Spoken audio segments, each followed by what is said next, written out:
Welcome to the Speak Your Success podcast.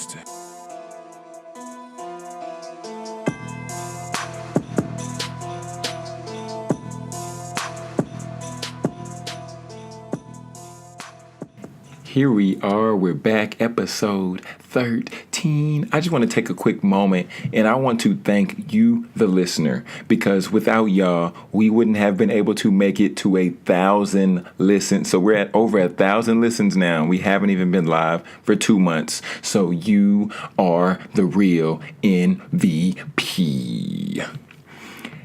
Also, just want to let you all know, if you haven't had the opportunity to stream in to our broadcast and check it out, you can catch our podcast on Castbox, Soundcloud, the podcast app via iTunes. Please continue to submit your reviews so that we can continue to provide you all with the quality content that you would like to hear, and just continue to stay locked in. If you would like to suggest a topic to us, please send that in an email to jonathan@jonathanjonespeaks.com. And y'all, from the bottom of my heart, I just want to say thank you once again for y'all allowing the podcast to add value to you, for you taking the time to tune in, because you could have been anywhere else. You could have chosen to tune in to anybody else, but you made a conscious decision to tune in here. So we appreciate you.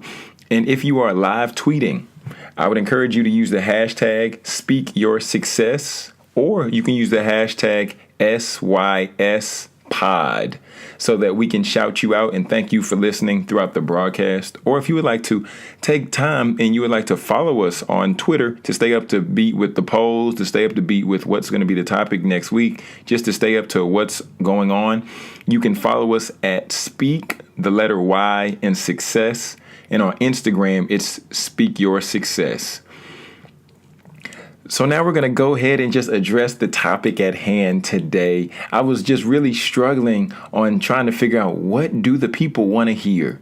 I've got some feedback on some options from hearing about time management, from hearing about money management, and hearing about other topics. But then I began to realize that yes, we did start out being an entrepreneurship podcast. But understanding that entrepreneurs need so much more than just business skills. They need so much more than just application to go towards their business, because so many other things are important. So I feel that now we're transitioning from just being an entrepreneurship podcast to now being a lifestyle podcast, because there are so many other factors that we need to include in understanding that the topic of today's episode is it's okay not to be okay. And I'm not going to lie to y'all. Today, if you're not ready to self-reflect, if you're not ready to take a look inside of yourself, I would encourage you to go ahead and turn the podcast off now, because I'm going to dig deep and I'm going to bare my soul. I'm going to bare a little bit of my soul today. I'm going to let y'all see a little bit more about me and hear a little bit more about my story, in hopes that it would encourage you to take the time to self-reflect, to take the time and do the work that is required for you to get to the next level, and for you to be able to see where you're at and therefore determine where you're going based on the information that we talk about today. So without further ado, I just want to share with y'all that, man, one point in my life, I was in an interesting place. And I call this an interesting place because I found myself looking at people and getting angry. I found myself seeing things in people, and the things that I would see in them would upset me, because then I would reflect and see that it upset me to see those things in them, because some of those same things I saw in myself. And I'm just going to go ahead and give y'all the real. I'm not going to pull any punches today, because when I first started out with the idea of me wanting to start my own business, the idea of me going and sharing a message with audiences and students, I began to think this is pretty cool, or at least that's how I felt, because I was in a place or in a position to where I could point the finger and I can tell other people things that they needed to hear, and tell other people what they needed to change about their lives. But this was actually before I was in a place to where I started to look at my own self by way of deflecting, from me doing the work on myself, but pointing out the flaws in other individuals. Whew, I want y'all really to hear me on this episode today. So y'all, I was in a relationship, and this was the best girlfriend I've had to date, point blank, period, no comparison. Like, that's just what it was. And during this time, there was something that was still uneasy in me. Like I said, she was the best girlfriend I ever had, but still something was uneasy. Typically, you should be happy in a relationship, but I found myself getting mad about the smallest, dumbest things. It did not even make sense. The smallest things I would blow up. And then I began to move through this transition. And while I was with her, I began to start piecing together what the idea was for my business. And I still found myself just getting angry, and not just getting angry with her, getting angry with people who were the closest to me, snapping on my dad, my mom, my brother. I was just angry with anybody and everybody around me, depending on the time and depending on the situation. Everybody around me was toxic.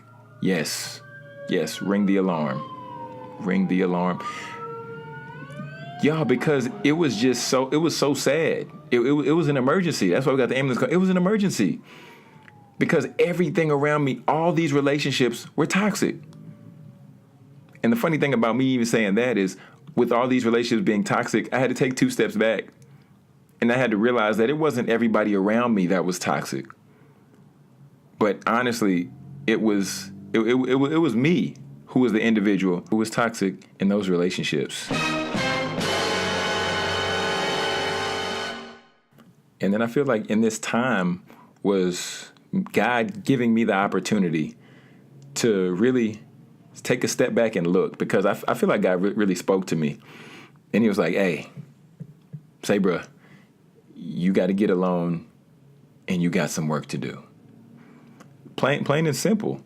Because, y'all, it was one of the toughest decisions I had to make in my life. It hurt me to make the decision. I was scared to make this decision. Leading up to it, I couldn't find the words to say. Even in the act, I didn't have the words to say in this particular situation. And then just during this time, I had to actually break up with that girlfriend, because I then began to see that in that situation, I did not feel that anybody else needed to go through what I needed to go through in order to do the work on myself. And I mean, that's one thing I'm really grateful for, having the friends that I have and having the community group I have around me. Because my best friend will always say, do the work. Do the work. You just got to do the work. And at first, I didn't really understand what that really meant. Because like I said before, I was always deflecting. I was always finding ways to point out the flaws in other people. It was always so easy for me to deflect and say, no, you need to work on this. You need to work on that. As opposed to me working on my own stuff, if you will. So, y'all, what did the work look like for me? Then I began to go to counseling for about 2 years. And I began to get in there, and I began to literally pour out my heart, bare my soul, if you will, because I would get in that room and he would begin to ask me questions of things that I'd never even thought about. I began to process through going all the way back to my childhood and seeing how that could have affected me in my life today. Looking at my mother, looking at my father, looking at my brother, and I had all this resentment and I had all these different issues and things that I've never dealt with. I just packed them up, put some dirt on it, and I just said, I'm gonna move on. But I mean, how many of us can really say that we've taken the time to go back and do the work? Because, and I'm where I am now, but the work is still not done. Yeah, I went through that counseling class, and even along with that, I began to go through a 12-step biblical recovery program, and that was like a year long at a local church out here in the Dallas area. And as I began to go through this class, it began to show me potential triggers and potential areas in my life where I felt that I've overcome, but later realized that, that wasn't the case. And after about 2 years of doing the counseling, and after going through in the 12-step biblical recovery, this was something that I felt was really needed. And this was something I also would say has given me an increased level of awareness compared to where I was previously. But because if I can be honest with y'all, like when I was going through college, I was very, very, very promiscuous going through college. And I just felt that, with me doing whatever I did in college, I took on the assumption that after I get in a relationship and, having that sexual past, it'll all dissipate. It'll be fine. I mean, I don't think that's going to carry over, right? That doesn't even make sense for it to carry over, because after I handle this, then I'll be perfectly fine. But the fact of the matter is that it didn't dissipate. And the fact of the matter was I got in a relationship and I wasn't whole. I got in a relationship and I was still very much so broken. And then therefore I found myself getting angry, like I said before, angry at everybody, angry at everything. And I couldn't identify what it was. But then I later realized that was anger because that was areas that I didn't deal with. I wasn't aware of those areas to deal with. But then when I took that time, and then I began to get in that therapy session, I got in that counseling room, I began to talk with people. I began to see what would be the best route for me to go. What does it look like to really put in the work? Like, how do I do that? Then sitting there with that therapist, I remember one day I was sitting there and he asked me a question. And the next thing you know, I began just to cry, because this was something that I was holding in for so long. And like we're talking about, it's okay not to be okay. But once we get to that realization, then we need to do something about it. If we understand and we see that we are not okay, we understand and we see that we have been holding things back, we understand and we see that we've been mad at people for some time, then we need to address that issue. We need to address that hurt, because they always say hurt people hurt people. And if you're hurt and you're hopping in relationships, or you're hurt and you want to move forward in your life and in your business, it's difficult, because then you begin to bring that baggage everywhere with you, everywhere you go. And that's one thing I've also realized about business. If your personal life is in a mess, then your professional life can't flourish. You have to take that time and see where you are in your personal life. And then when you do that in your personal life, then you open the door for your professional life really to grow, really to bloom, and really to make things happen, because you're free. You free yourself of that weight. You free yourself of that shame. You free yourself of that resentment. And then you're able to move forward. Y'all, some people ask me, why would you go to counseling? Is that even necessary? Me personally, honestly, I would say yes, it should be necessary, because counseling and mental health is something that I think doesn't get the proper attention it deserves. Because sometimes we think that we're fine. We're like, no, I'm fine. I mean, I don't need to talk to anybody about this. This is my stuff.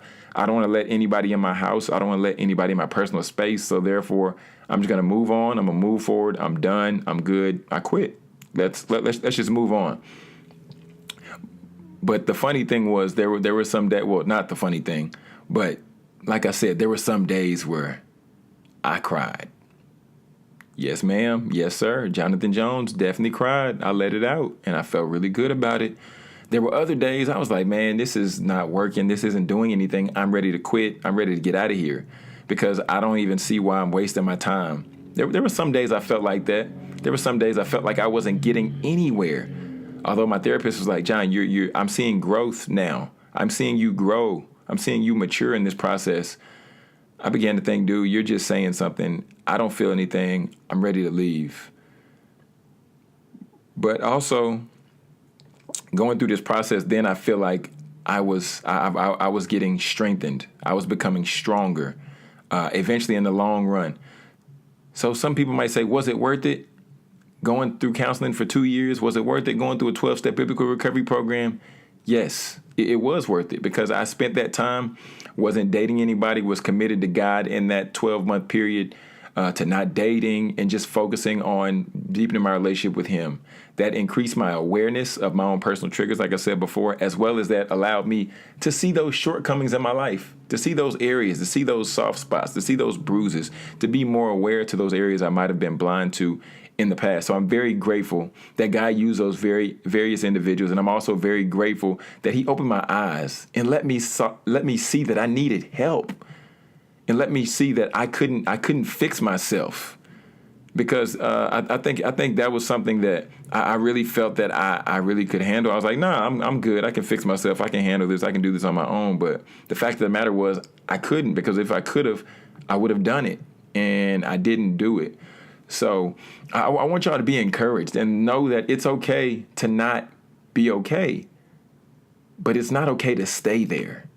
So just be encouraged with that. And I want to now share with y'all just a little bit of application as we continue to push on through.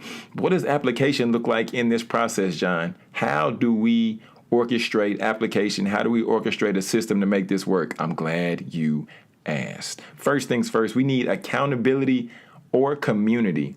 And what this looks like, this is getting friends with you on the same page that want the best for you, and that have resources, or that can direct you to resources that'll be willing to support you in this endeavor.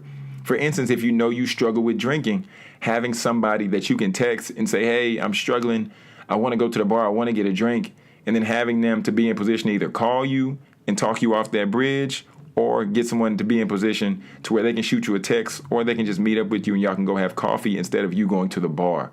That's what good accountability looks like. Texting somebody saying, hey, I'm about to go over to a significant other's house, and I need you to text me by 12 to make sure that I've left the house so that we don't get into anything that we shouldn't be doing. That's what good accountability looks like. That's what community looks like. For the second option, or for the second piece of application, understanding that you can't do it by yourself. And I would suggest getting with a counselor. If you happen to be in college, I know that they have counselors on staff, and I believe they allow you to access counseling or go get their counseling services. I would encourage you to take advantage of that, because too often times we just feel that we have to go through life alone, but that's not the case, because they have counselors on deck and they have counselors ready for you. So utilize those services, because it's included in your tuition anyway. Or if you're not in college, then I'm sure there's some local churches or some other areas around here, around wherever you stay, that will provide discounted rates depending on what your income is. Or you can just get a counselor. If you don't need a discounted rate, you can just Google a counselor, or get with some friends, get with a trusted individual and see whose services they've used before, and seeing if, that you could get somebody that you could talk with, get somebody to help you, and to help you get released from whatever that burden is that you might be bearing and that might be carrying with you. Lastly, do you need to isolate? And y'all, I say this because too often times we're facing struggles, we're facing issues in business, in life, in relationships, wherever it may be. And there's everybody who always wants to give you their 2 cents, but you didn't ask for change. Yeah, there's people that want to give you their 2 cents, but you did not ask for change, because people are always putting their opinions on you, telling you what you need to do, telling you what may be good for you.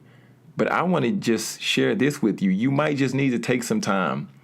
Just take a little bit of downtime. Take a day, take a week, whatever your vacation time permits, whatever you can allow yourself to have, but just to get away from everybody and from everything, and just to take some time and reflect. Reflect in your life where you could potentially still be having some past hurts. Reflect on your pain points. Reflect on individuals that you may be mad with. People who you might need to apologize and make amends with. Because the last thing that you want to do is hold on to something, because that's literally going to kill you. And you're going to be dealing with some drama and dealing with some stress and carrying all this weight and all this anger and all this resentment. And the other person may not even know that you have something against them, or that you're upset with them. So just be encouraged there by taking those 3 application pieces: accountability and community. You can't do it yourself. Find somebody near you, a counselor, a spiritual advisor, whomever it might be, to talk with, or taking some time to isolate so that you can get away from all that white noise and have the opportunity to really tune into yourself and see what you really need in this particular time. Challenge of the week. This simply would be having a come into Jesus moment with yourself, and really think about, what are you holding on to? Or have you freed yourself of everything that you might have been battling or facing? But what's hindering your progress in your personal life?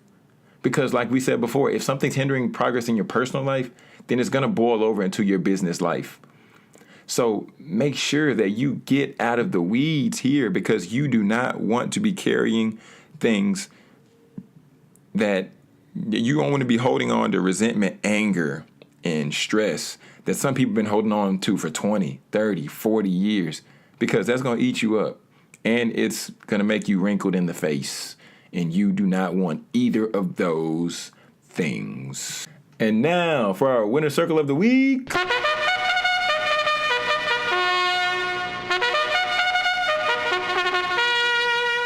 And we want to welcome Dr. Kristen Guillory. Here's just a little bit about Dr. G. She believes in the power of stories and that it's okay not to be okay. She is a business owner, mental health specialist, coach, renowned professor, aunt, founder of many community initiatives, including Cozy Convos and Candid Conversations. And I've been to Candid Conversations, and I would say it's definitely very much so rewarding. Also, Dr. G is a well-sought-after speaker and trainer who uses her signature method that incorporates her own life experiences, contagious enthusiasm, dance, and a touch of humor. She is also the author of Walking Through the Fog, Hold On to Hope When You Can't See the Sun. And I definitely can vouch for Dr. G just by being in one of the Candid Conversations. And I've heard great things about the Cozy Combos that she has for young ladies. And I also believe that they have a cruise coming up.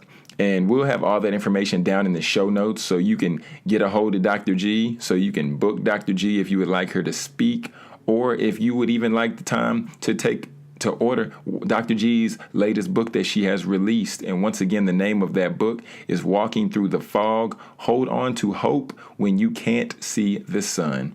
So we're going to have all the information down in the show notes. And now I would like to share with you all the quote of the week. And the quote of the week this week actually is more so of a question.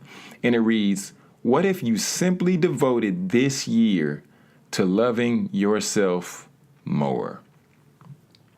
And I think that's very fitting, because in today's society, we often hear people address self-worth. We often hear people saying they feel inadequate. And we often hear individuals just talk about or talk down to other individuals because they don't feel adequate within themselves. So I want to encourage you. I give you permission. If nobody else is giving you permission, or you haven't even given yourself permission, I give you permission to love yourself freely. I give you permission to walk in your calling boldly. And I also give you permission to love yourself. Because if we can't love ourselves, we truly can't appreciate and we truly can't identify what it looks like to love others. So get that self-love. Stand in front of the mirror and just look at yourself and smile, because you're beautiful, because you're handsome, because you're powerful, you're audacious, you're amazing, you're great.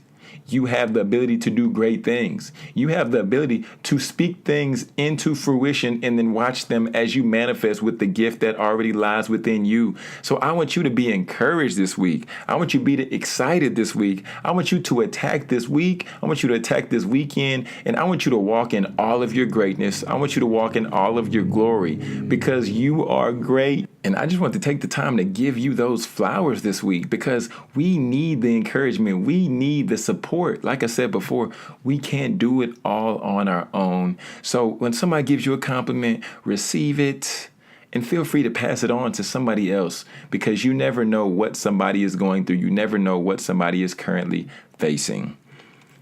And that wraps us up for this episode of the Speak Your Success podcast.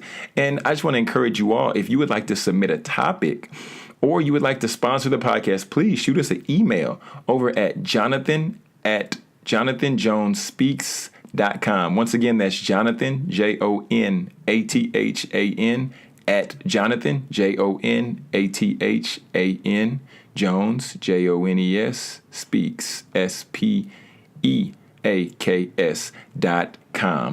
Or if there's an upcoming event and you're looking to book a speaker, as far as me, or you're looking to order your autographed copy of Process, please visit jonathanjonespeaks.com, and you can visit jonathanjonespeaks.com/booking if you're looking to book me for an upcoming engagement. And y'all, I just want to encourage you, and I just want to remind you to speak your success, believe in your greatness, and create the life and business of your dreams. Bye-bye, friends. I will see you on Monday with Monday Motivation. Take care. In love sometimes it's wrong, and sometimes it's right. For every win, someone